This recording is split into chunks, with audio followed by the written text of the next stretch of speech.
Agrippa dit à Paul : « Il t'est permis de parler pour ta défense. » Et Paul, ayant étendu la main, se justifia en ces termes : « Je m'estime heureux, roi Agrippa, d'avoir aujourd'hui à me justifier devant toi de toutes les choses dont je suis accusé par les Juifs. Car tu connais parfaitement leurs coutumes et leurs discussions. Je te prie donc de m'écouter avec patience. Ma vie, dès les premiers temps de ma jeunesse, est connue de tous les Juifs, puisqu'elle s'est passée à Jérusalem, au milieu de ma nation. Ils savent depuis longtemps, s'ils veulent le déclarer, que j'ai vécu pharisien, selon la secte la plus rigide de notre religion. Et maintenant, je suis mis en jugement, parce que j'espère l'accomplissement de la promesse que Dieu a faite à nos pères, et à laquelle aspirent nos 12 tribus, qui servent Dieu continuellement nuit et jour. C'est pour cette espérance, ô roi, que je suis accusé par des Juifs. Quoi ? Vous semble-t-il incroyable que Dieu ressuscite les morts ?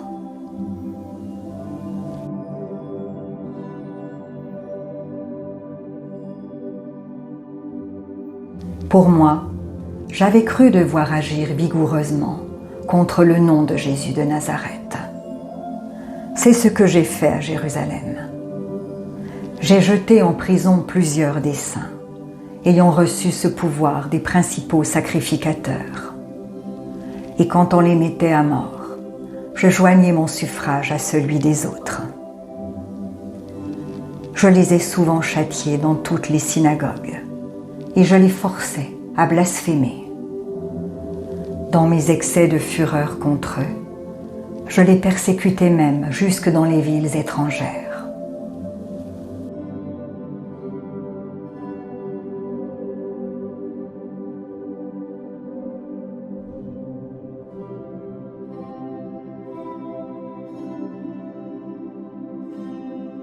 C'est dans ce but que je me rendis à Damas, avec l'autorisation et la permission des principaux sacrificateurs.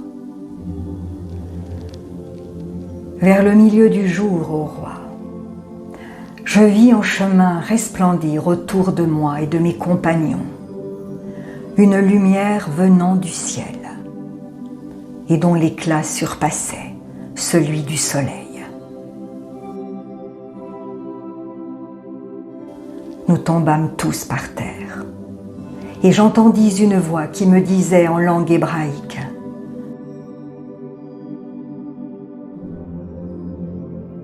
« Saul, Saul, pourquoi me persécutes-tu ?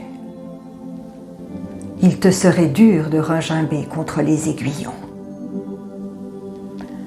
Je répondis : « Qui es-tu, Seigneur ? » Et le Seigneur dit : « Je suis Jésus que tu persécutes. Mais lève-toi et tiens-toi sur tes pieds, car je te suis apparu pour t'établir ministre et témoin des choses que tu as vues et de celles pour lesquelles je t'apparaîtrai. Je t'ai choisi du milieu de ce peuple et du milieu des païens, vers qui je t'envoie, afin que tu leur ouvres les yeux, pour qu'ils passent des ténèbres à la lumière et de la puissance de Satan à Dieu, pour qu'ils reçoivent, par la foi en moi, le pardon des péchés et l'héritage avec tous les sanctifiés. »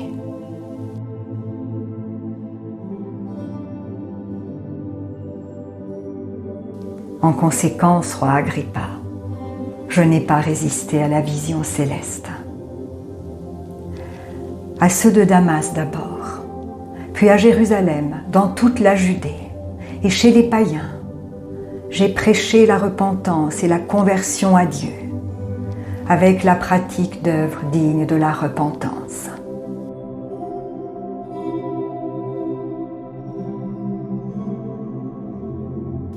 Voilà pourquoi les Juifs se sont saisis de moi dans le temple et ont tâché de me faire périr.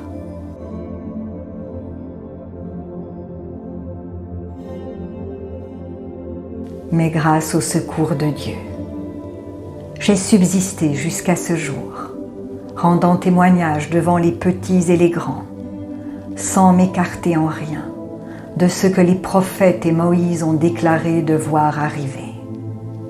Savoir que le Christ souffrirait et que ressuscité le premier d'entre les morts, il annoncerait la lumière aux peuples et aux nations.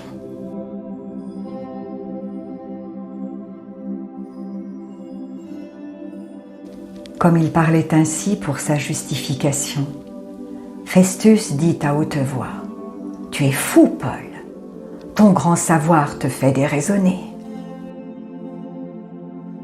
« Je ne suis pas fou, très excellent Festus, répliqua Paul. Ce sont au contraire des paroles de vérité et de bon sens que je prononce. Le roi est instruit de ces choses, et je lui en parle librement, car je suis persuadé qu'il n'en ignore aucune, puisque ce n'est pas en cachette qu'elles se sont passées.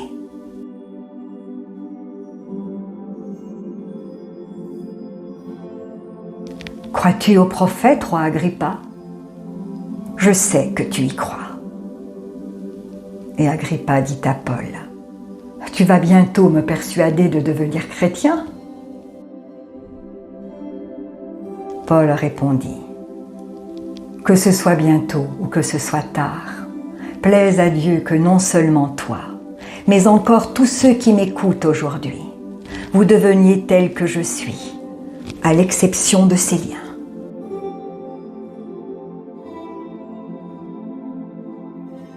Le roi, le gouverneur, Bérénice et tous ceux qui étaient assis avec eux se levèrent. Et en se retirant, ils se disaient les uns les autres : « Cet homme n'a rien fait qui mérite la mort ou la prison. »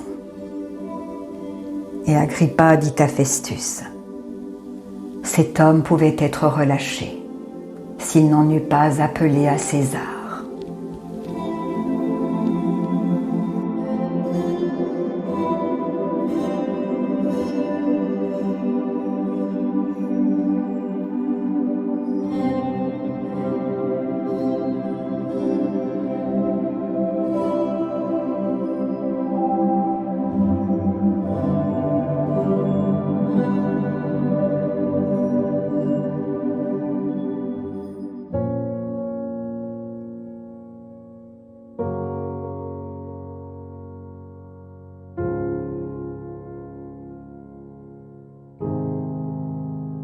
Si la parole de Dieu touche votre cœur, ne l'endurcissez pas. C'est Jésus qui se manifeste. Il vous dit : « Voici, je me tiens à la porte et je frappe. Si quelqu'un entend ma voix et ouvre la porte, j'entrerai chez lui. Je souperai avec lui et lui avec moi. »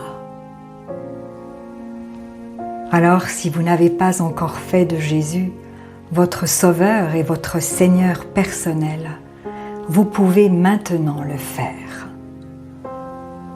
Déclarez à haute voix et d'un cœur sincère : « Père, je te remercie parce que tu as envoyé Jésus-Christ mourir sur la croix pour mes péchés.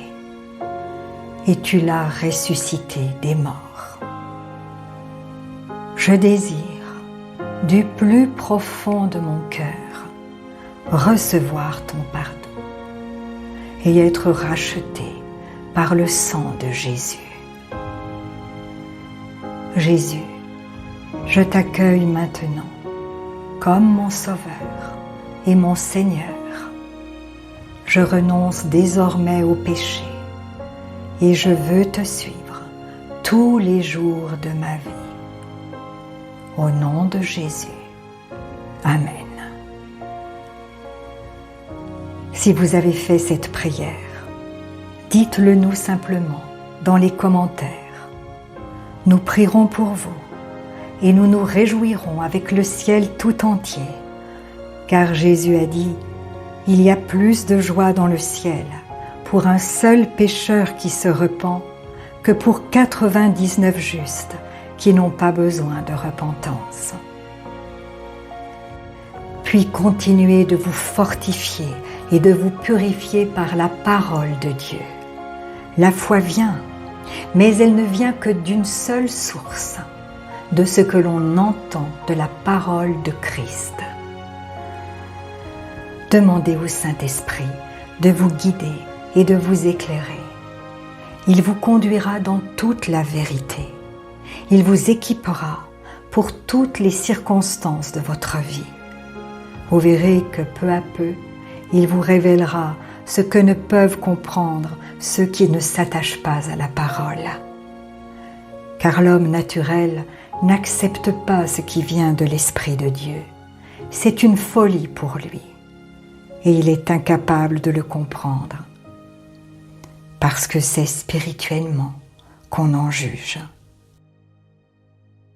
Et ne restez pas seul. Trouvez une assemblée qui se nourrit de la parole et y est fidèle. Et s'il n'y en a pas autour de vous, demandez au Saint-Esprit de vous faire rencontrer des frères et sœurs qui, comme vous, ont le désir de connaître Jésus plus profondément, de l'aimer et de le servir tel que lui le désire. Et soyez vigilants dans les enseignements que vous recevez.